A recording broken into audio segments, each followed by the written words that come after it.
们去 3.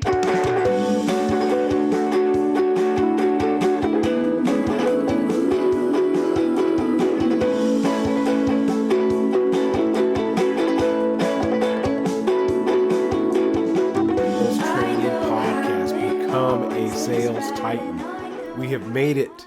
You guys have got to listen to over 100 episodes for salesmen training, saleswoman training, salespeople training.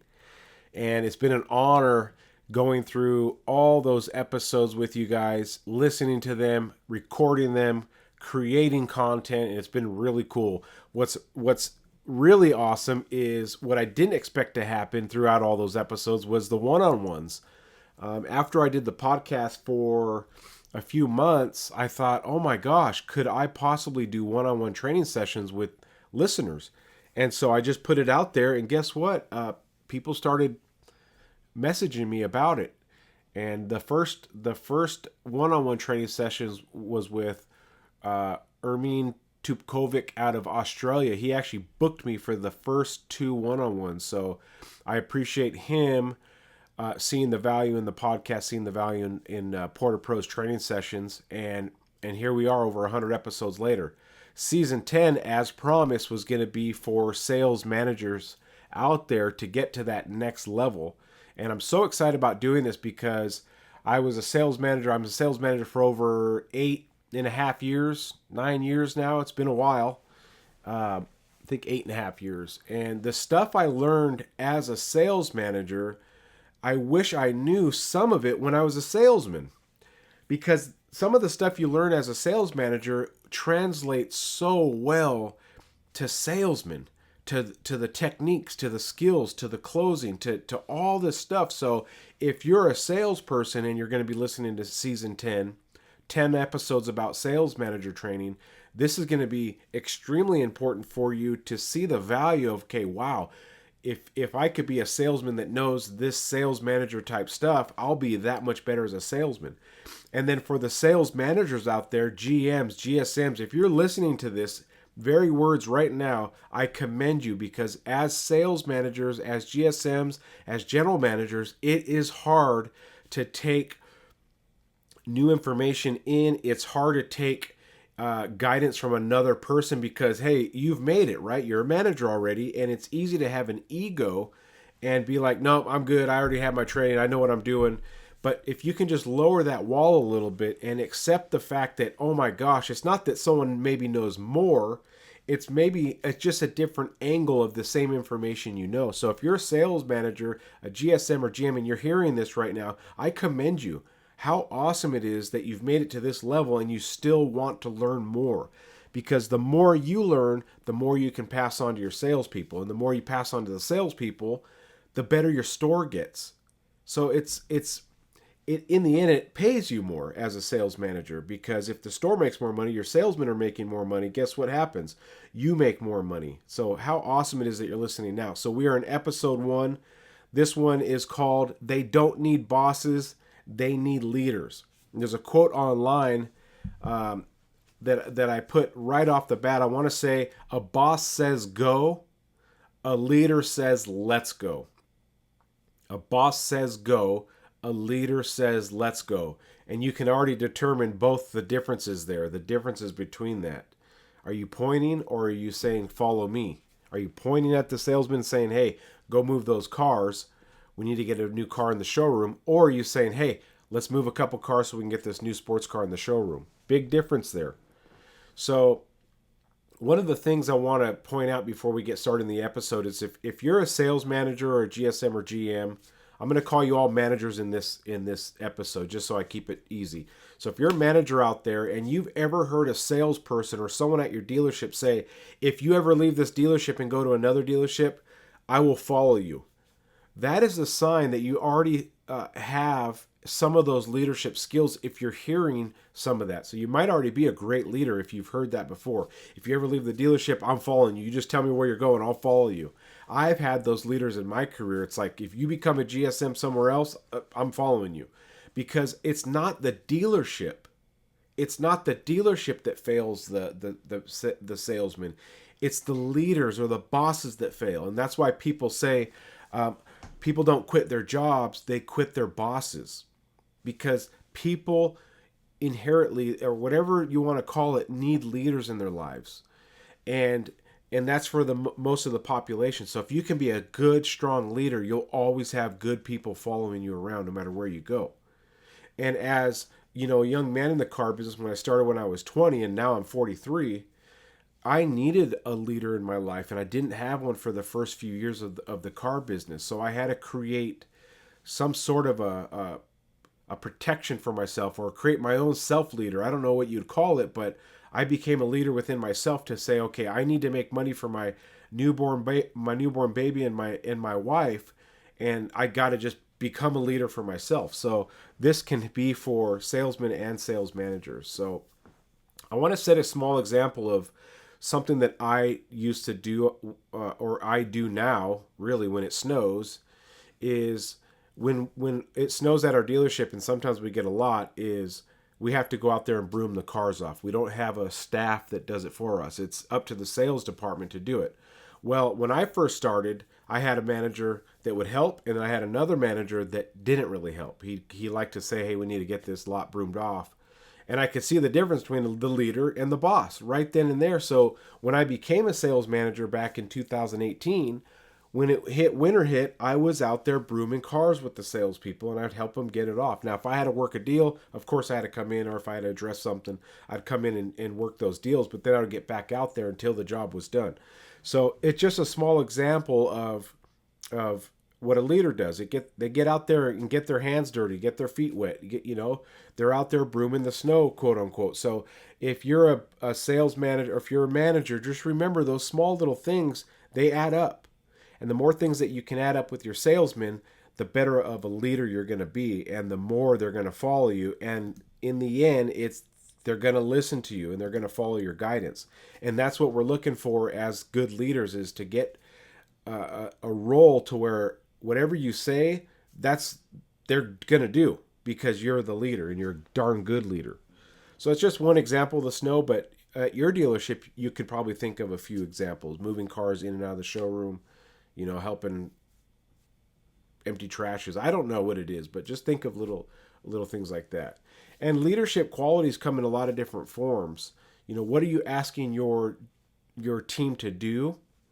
That's something that you should probably be doing too. You don't want to ask your sales team stuff to do if you're not willing to do it yourself, because remember, good leaders show their team, not tell their team. So a couple examples of this is calling leads. So when a salesman gets hired, yes, we say, hey, we need to call our internet leads. We need to respond to them via email and text. We need to take our ups, things like that. But did you actually show them? Did you sit down with that new salesperson, or sit down with a salesperson that needs some guidance with calling leads, cold calling internet leads, calling repeat customers, sold customers? Are we sitting down with our salespeople and saying, hey, I'm going to say my name is you. I'm going to pretend like I'm you. They haven't heard your voice in a while. They won't even know the difference. And call that salesperson's sold customer. Call that fresh lead and say, hey, my name is, say their salesman's name, and show them how it's done. Let them record you. So calling leads, as a leader, we should be doing it until they are comfortable enough to know, wow, that's how you call a lead. That's how you call a repeat, or a sold customer. So take some notes here. Are you calling leads in front of your salesperson that you're trying to train? We have to show them how it's done as leaders. Otherwise, they're not going to know how to do it. And if you show them one time, remember, they're going to get back in their old habits of how they take calls. They're going to get back in their old habits of how they, deal with internet leads and sold customers. So you have to do it, more often than not, especially if their numbers are slipping. Their phone call closing is slipping. Their appointment setting is slipping. We got to show them how to do it. What about taking ups? Have you ever taken an up in front of your salespeople? It happens. Customer walks in the showroom. There's no salespeople around. They're all busy, or you were first to them because they happen to walk up to you. Are you giving them that meet and greet? Are you showing your salespeople, this is how you take an up? Hi, my name is Kyle. I work at this dealership. Whatever you say, thanks for coming in. I'm one of the sales managers here. Well, maybe not. I work at this dealership. Obviously, they know that. But Are you showing them the proper way to take it up? Thank you guys for coming in. What's your name and your name? Appreciate you coming in. Are you here for sales, service, parts, body shop, detail? Oh, we're here for sales. Oh, that's my department. Appreciate it. I've been a manager here for a couple years and like to help you out as best as possible. Whatever your verbiage is, I'm just kind of talking off the fly, but are you showing them how to take it up and do a proper meet and greet? It happens a lot with sales managers. Customer walks in, there's no salespeople around. Are you greeting these people? Are you, showing people how to take it up? So one thing that I have to remember as a sales manager is you got to remember it's your job too. I heard a salesman say this and get fired that same hour, and he was warned not to say this. When I was a salesman, I watched this whole thing go down, and he said, "No, it's not my job, not my job." And what they were talking about is grabbing vehicles from the sister store. We had a sister store that was, 3 freeway exits down 4 freeway. It wasn't that far away. It was 10 minutes away if traffic wasn't too bad. And it was talking about grabbing a car to bring to our store to show a customer. And we did have drivers that would do this, lot attendants, things like that. And that they were talking about it in a meeting. And he said, "Nope, it's not my job to grab that car." And he got fired because it was like a second or third time he said that in front of this particular GM, actually, GSM. And it's all of our job. So as leaders, if we can remember, it's all of our job. We kind of do everything. We call customers. We send emails. We follow up. We set appointments. We greet at the door. We take up. Sometimes we got to show our salespeople how to make a phone call and send an internet lead and a text and a response email. It's all of our job. And if we can remember it's all of our job, that just elevates the store that much more, because if you can say, shoot, this is part of my job role too, is to be a leader and show my salespeople how to do stuff, that's going to help the whole store in general. So I have some things I wrote down in my notes here, and I want to go through them and kind of break down things that we can do to help elevate our sales team and truly become the leader they need to be successful. Okay? So how about doing a walk around in front of your salespeople with a real customer? Have we ever done that in front of our salespeople? I used to do it. I still do it. I do it often when a customer comes in and they're looking at a car in the showroom and they're waiting for their salesperson to bring a vehicle up. Why can't I talk about that car? Oh, this thing's an amazing Corvette. It has this, this, and this. It's the new model. It's got this. Take a seat while your guy's pulling up your truck. You never know what salesperson might be watching, and you're not doing a full-on walk around. You're not trying to sell the Corvette, but little things like that, little things can add up. It's like, oh my gosh, I never talked about or never had the confidence like my sales manager has when I'm doing a walk around. Or do you have a new salesperson that's never been shown a walk around in front of a customer? And you could say, hey, this is one of my new salespeople, and I know you're looking at the new F-150 coming out, and I would like to actually give you a little presentation with my salesperson so they can kind of see, how to present a vehicle to a customer. Yes, does that sound a little odd? A little bit, but does that salesperson need it? Absolutely. And does your customer kind of appreciate getting that attention? Absolutely. And then you can go and do that walk around in front of your salesperson with that customer.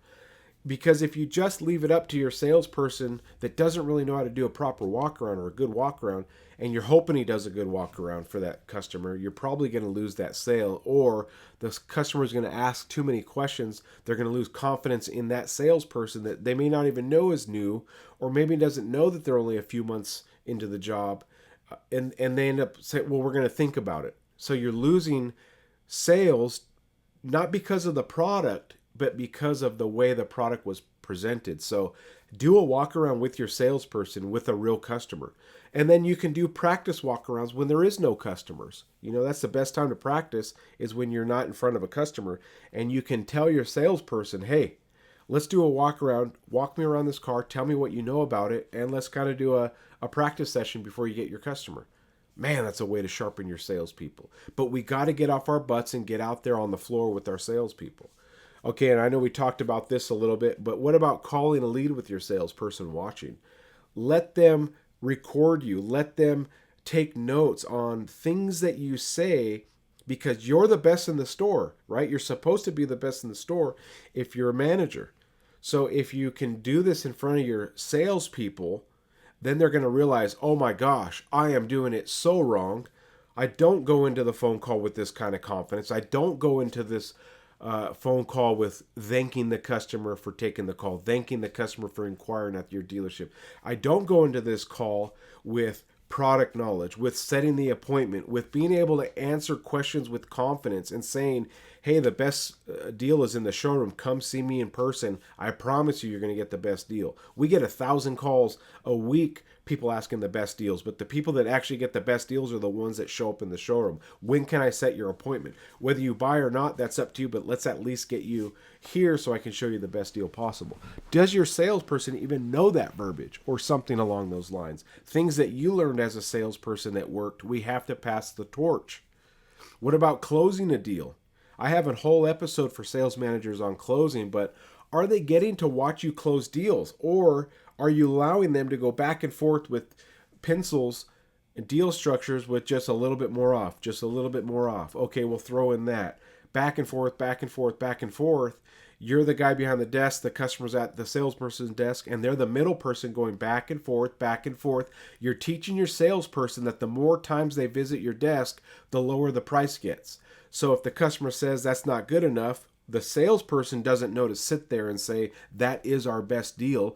If you want this truck or car, this is what it takes to buy it. Yes, there's better deals out there somewhere in the US, and yes, there's worse deals. But if you like this car and my service, I hope I've earned your business to where it's like, okay, let's make the deal. If a salesperson's never heard that, then they'll only get up and go back and forth, back and forth. So are you showing your salespeople on how to close a deal? We have to do that for them, and we have to do it often. Okay? What about explaining the deal structure that you're creating for them with your salesperson there? Instead of just saying, hey, here's your structure, go close it. Are you walking them through it? Okay, this is the pricing we're doing. This is the rebates we're doing. This is why the trade is where it's at. And you kind of break it down for them so when they go into it's called loading their lips, right? You're telling them how to possibly close this deal or at least break down the numbers.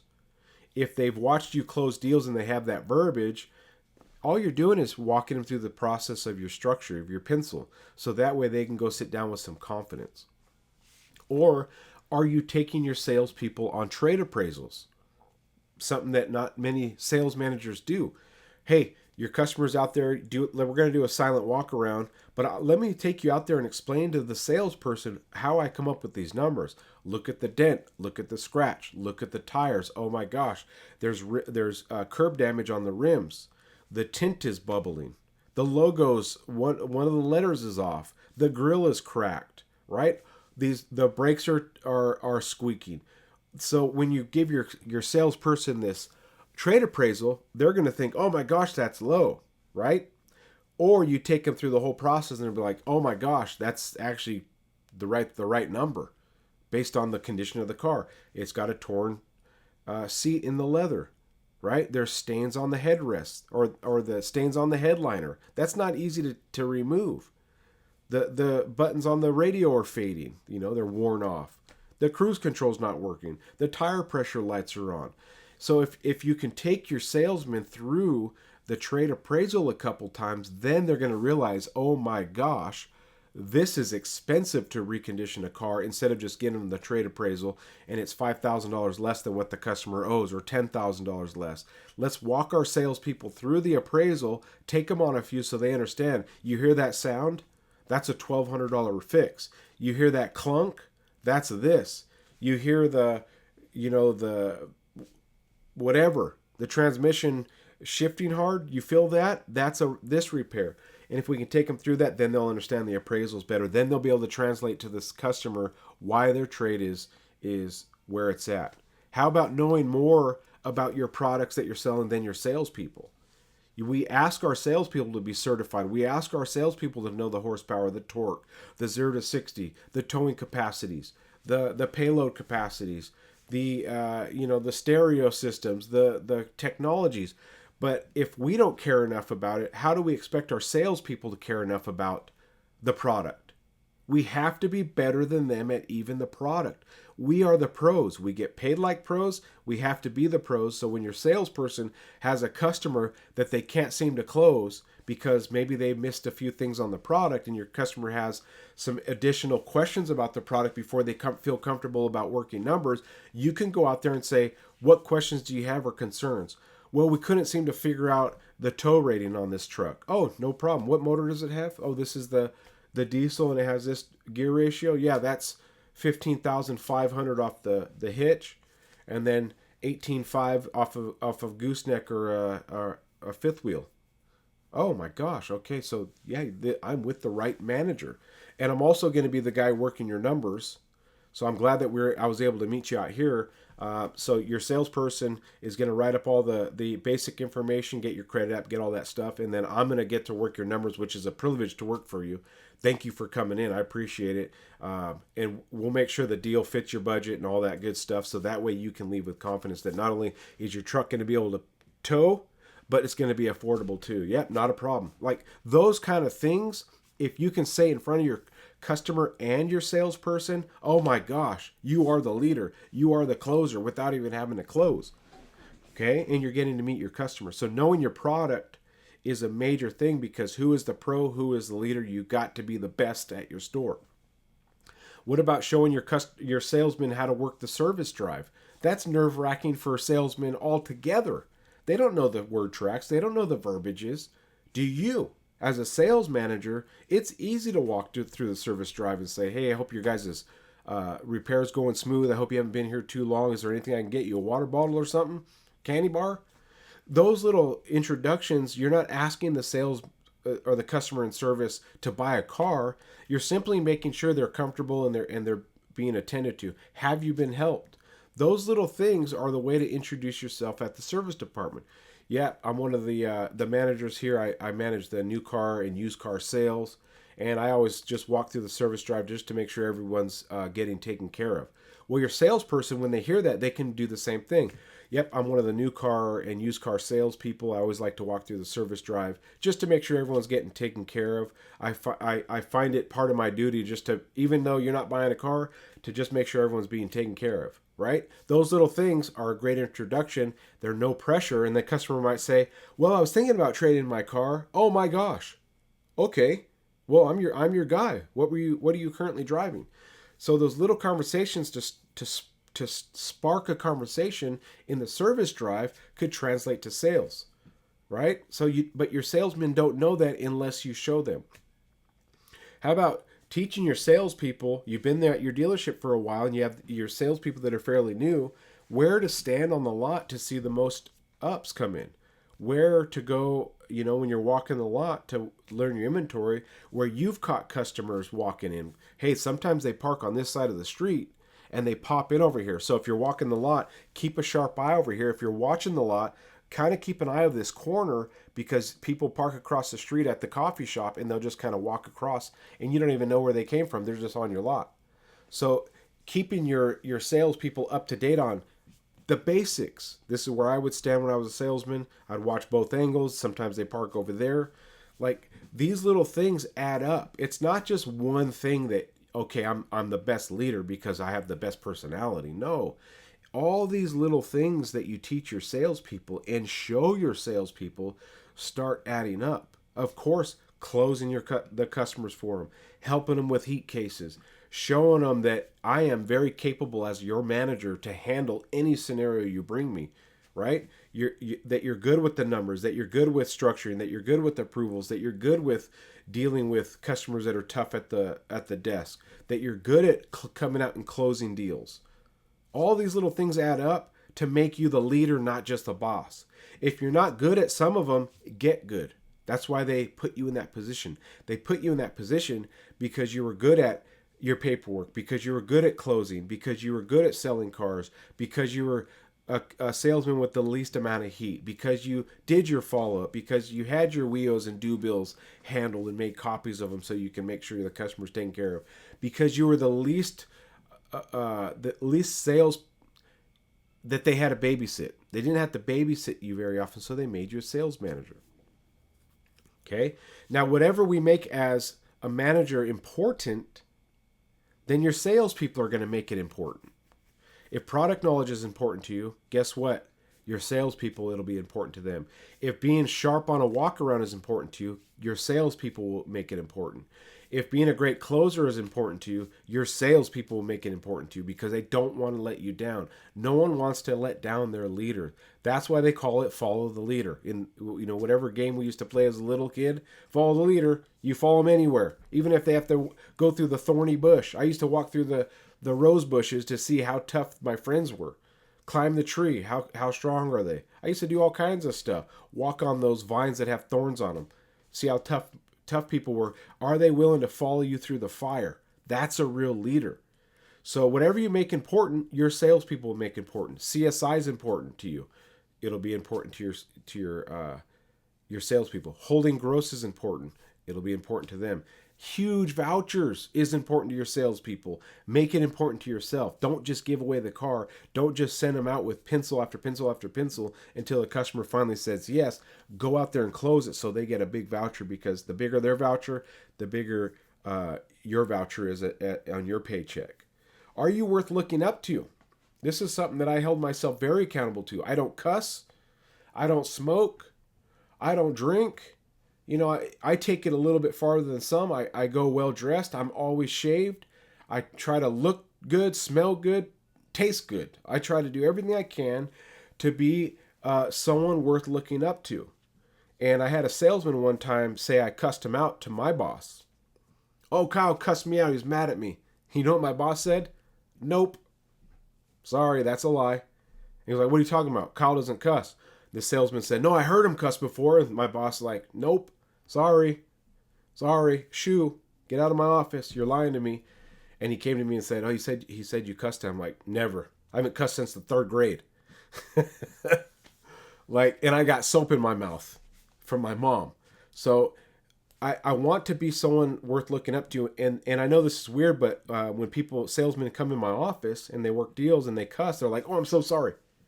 Because if they're cussing in my office on accident, they might be cussing somewhere on the sales floor where their customer hears it. That's one of my big things is you never know who's around the corner. Could be the owner of the dealership, could be your boss, could be a customer, and you're dropping F-bombs, talking about dirty stuff. You never know who's listening, so we have to be on top of our game as salesmen, because I don't even tell my salespeople not to cuss. And then when they're in my office and they accidentally cuss, they cover their mouth and say sorry. So what's important to me, obviously, is important to them.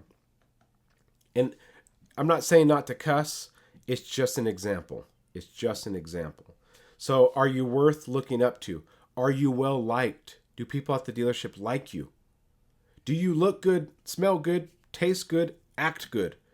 People like leaders that are above them. Customers like leaders that are above them too, because they want to follow them. They'll listen to them. They're way more convincing. And the way you can tell if your salespeople think of you as a leader is, do they introduce their customers to you without prompting? Think about that. Do your salespeople want to bring their customers around you? And if they do, then they think of you as that leader. They think of you as someone worth introducing their customers to. So it's an easy way to self-reflect. Or do your salespeople do everything they can to stay away from you? Oh my gosh, my manager's talking to this customer. I'm going to instantly lose gross. My manager is going to talk to this customer. I'm instantly going to have a customer that wants to think about it. Or, Mr. Manager, come talk to my customer, because as a salesperson, that manager is the one that's going to close the deal. Are you that manager? Be that manager. Now, how can you help your salespeople gain this respect? Because respect isn't just, hey, I want you to respect me. You got to earn it. So how do we gain and earn that respect? First, if you're a sales manager or manager, write these 10 down. Get a pen out. First is make them more money. Car salespeople get in the car business to have fun, make sales, make babies, and make a load of money. That's why I got into it. I wanted to make a family. I wanted to make money. I wanted to have fun and sell cars. But the whole point of your salespeople being there is is to make money. They're not coming there just to look at cars and hang out. They want to make money. That's why they call it a job. They got a job to make money, and it's our job as leaders to turn that job into a career for them. So we need to make them more money. 2 is we need to coach them. Are you coaching your salespeople? Do they get to listen to you? Do they get to hear you close deals? Do they get to hear you with customers? That's part of coaching. And then when they make a mistake, are you saying, hey, here's what we could do better next time. Here's what you can do to fix that. So 2nd is coach them. 3rd, close their deals on the 2nd or 3rd pencil. If you have a salesperson that's coming back 3 or 4 times, it's too late. You've lost the gross. You're losing the customer. We got to get involved on that 2nd or 3rd pencil. If you have a salesman that goes out with the full pencil, full price trade, everything's, for the dealership's profit, and they come back and they say a customer wants $3,000 off, that could be your cue to get in that deal right now. Follow me. Mr. Customer, I would love to give you $3,000 off. I can't even do that for a family member. Everything's so razor tight nowadays. The competition is so tough that we just don't have $3,000. That's why I structured this with as much rebates, as much incentives, right? You got to come out with your own close verbiages that works for you and say, hey, but I understand your financing, so let me do this. I'm going to attack the banks because a lot of people, they'll grind us for $500 or $1,000. But to a bank, that could be only a half a point of interest. If I could save you 3 or 4 points of interest on my side, that could be $10,000 of savings. So let's beat up the banks a little bit because they're not even here trying to earn your business. Let me work the whole deal at once. The payment, the rate, the price, let me do it all at once. And then you get that pencil back and then you go close the deal with the payment, right? Lots of little things to do there. I'm not saying how to close your deal, but I'm just saying get involved early. And number 4 is protect your salespeople. Protect them. I've had customers come in hot, yelling at my salespeople, calling them liars, and I get involved. Say, first of all, stop talking to my sales guy like that. He's not a liar. There's obviously a misunderstanding, but we're going to lower our tone so that way we can come to a solution. When I did that for my salesperson, what do you think they thought of me after that? Oh my gosh, there's my protector. That's a real leader. I shut customers down when they would come in hot. Hey, we don't talk to my sales guy like that. We're not going to talk to you like that. Let's figure out the solution to this problem. It's probably just some misunderstanding. And anytime I got involved like that, how many points did I gain in that salesperson's eyes? Protect your salespeople. Also, number 5, be a resource and a mentor. Do you have enough information in your skills to be a resource for your people? Or are you just as good as your salespeople? Are you just slightly better? Or are you a ton better? You got to be a resource and a mentor. A mentor is someone that you can take these salespeople under your wing. Okay. Number 6, be someone they can look up to you. Right? How many people in this world are coming out of broken families? No fathers, no mothers, no parents at all. And they're getting into the workforce now.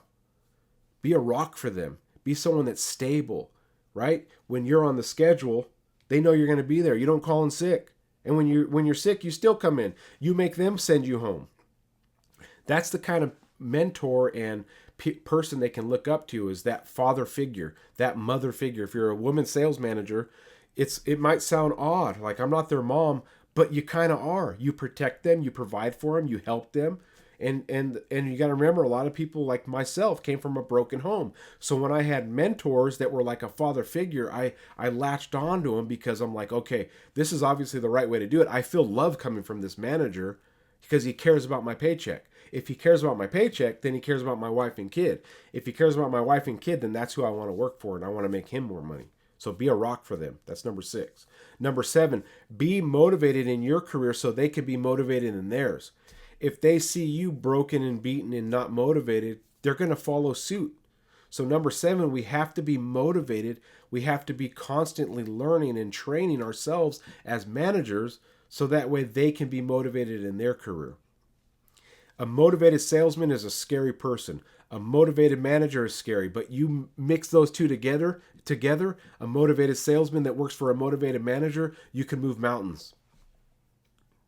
Number 8, don't badmouth the dealership. This is hard for managers because, yes, we're getting screwed left and right. We're working harder, we're making less.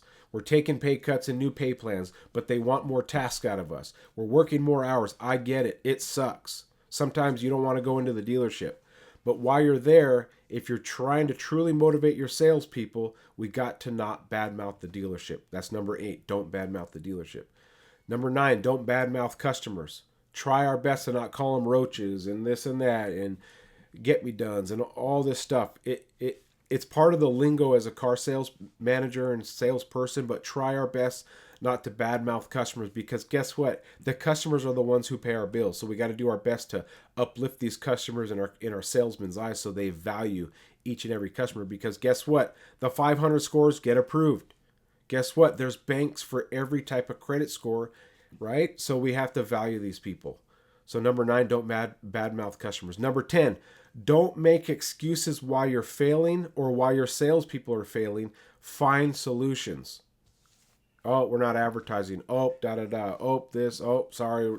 No. Let's find some solutions on how to be successful instead of making excuses of why we're failing. So these are some of the things that a good leader fixes. High turnover. There's nothing worse than hiring people and having to train a new set of salespeople every 3 months.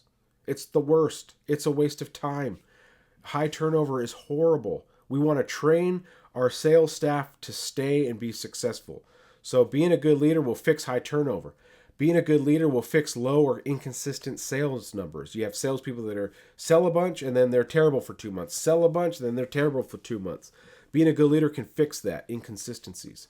Being a good leader can fix poor customer experiences. If your salespeople are motivated, happy, and ready to serve the customer, then the customers are going to have better experiences and have higher CSI scores, right? Customer surveys coming in, all 10s, great notes, good Google reviews. Good leaders fix the problem with repeat customers. How come our customers are never coming back? Because they told themselves, they got me once, they're never going to get me again. So being a good leader can fix that by having great relationships with our sold customers, making sure we're doing follow-up, making sure they're taken care of, make sure their cars are running good. Simply communication. Being a good leader will fix small commissions because you're getting out there, getting involved early with your salesperson and their customers' deals. That second pencil, you're going out there and closing it. Now your salesmen are making more commissions, which means bigger profits. So being a good leader will fix smaller profits. Being a good leader helps the net income at the end of the month for the dealership. Front and back is up. Front and back is up because of good leadership. And low morale. Low morale is fixed by good leaders because we can nip it in the bud, right? We can get out there and say, hey, I know everyone's having a tough beginning to the month. Let's keep our energy positive. Let's post some videos. Let's get on the phones. Let me help you where you need help. Yes, traffic's low, but there's other things we can do to get customers in. Your dealership can sink or swim based on leadership skills. If you want to sell more cars and make more profit, then we have to switch from boss to leader. As a boss, right, we're pointing and we're telling our salespeople what to do. As a leader, we're showing them. So as a leader, we have to get remotivated, just like when you first became a manager. When you were first a manager, you were highly motivated, you were energized, and you wanted to have fun and make those sales. Get re-motivated, get re-energized, get out there and mix it up with your customers. Don't get rusty. Rusty sales managers are the ones that send their salesmen out with 13 pencils, 10 pencils, 5 pencils, giving away a bunch of stuff to make the money. Leaders get out there on that second or third pencil and say, hey, let's go close your deal. Everything changes when real leaders run the dealership, right? When real leaders are running a dealership, the dealership changes course versus just a boss. You got to take the dealership by the horns as a leader, and you will change the course of the dealership forever. Just like turning a huge ship, it needs a captain. My end goal, Kyle Galaz, Poor2Pro, my end goal is to be the general manager at a dealership. This has been my goal for years now, right? I've done all the positions. I've been successful at all the positions. The one position I haven't had is general manager. I want to be the main leader at a dealership. I've already had salespeople tell me when I become the GM at the whatever dealership I'm at, they will follow, and I will only have sales titans follow me. So this is my goal as as a sales manager, as the finance guy. I do it all. What is your goal as a manager? Do you just want to be an okay manager, or do you want to be the sales titan manager, the manager titan, right? The titan manager, the colossus, the colossal manager. I need to make a book called The Colossal Manager. So what is your end goal? How about your end goal, or your goal right now is to be the best manager your dealership has ever seen, to put up the biggest numbers, the numbers your dealership has ever seen, the most cars sold, the most profit made front and back, the best CSI scores, the least amount of turnover, the happiest team, the most well-oiled machine your dealership has ever seen. That needs to be your leadership mindset. I need to go in and absolutely dominate and take my dealership by the horns and turn this ship around. A lot of dealerships are struggling. They're losing salespeople. They're at a low, all-time low front-end gross. Their salespeople are making many after many. Their only hope is the back end saves them. Whatever happened to front end? You want to know what happened to front-end gross? They have too many bosses and not enough leaders at the desk. That's what happened to front-end gross. We got to get back to being leaders and not just bosses. I hope you guys enjoyed this first episode of season 10 for sales managers, GSMs, and managers. I hope as a salesman, if you've listened to this, that this helped you also to get into that mindset to be the best of the best at your dealership as a salesman, but also that leadership mindset is amazing. I want to give a shout out to a couple salespeople that recently became managers. One of them is Jared Owens. He has been listening to the podcast for a couple months now, maybe a year or two actually. We've done a one-on-one. I know he's going to book another one-on-one coming up here, but he just got promoted. And his dealership that he left begged him to come back in some form. They kept bugging him to come back. And when they offered him a new to come back, they said, hey, we're going to make you also a manager / finance / sales. So he's now a sales titan and a sales manager and finance. He's getting to do this hybrid role, and good for him. There's another sales manager out there. His name's Al, and he works in, I can't remember, I think it's San Diego. But he was a salesman, and he started listening to the Poor2Pro podcast, and now he's a sales manager, and he's showing his new hires Poor2Pro. But we're growing as a community. The Sales Titan community is growing, and if you haven't heard the podcast before, start at season 1, episode 1, turn lookers into buyers, not buyers into lookers, and catch up. And let's all be on this same page to get back to being amazing. Let's get back to great customer service, making money, having fun, selling cars, and making babies. Let's just get back to killing it at the dealership. And in the meantime, make new connections. I appreciate you guys so much. This has been an awesome episode. I hope you guys enjoyed it. I'd love the feedback.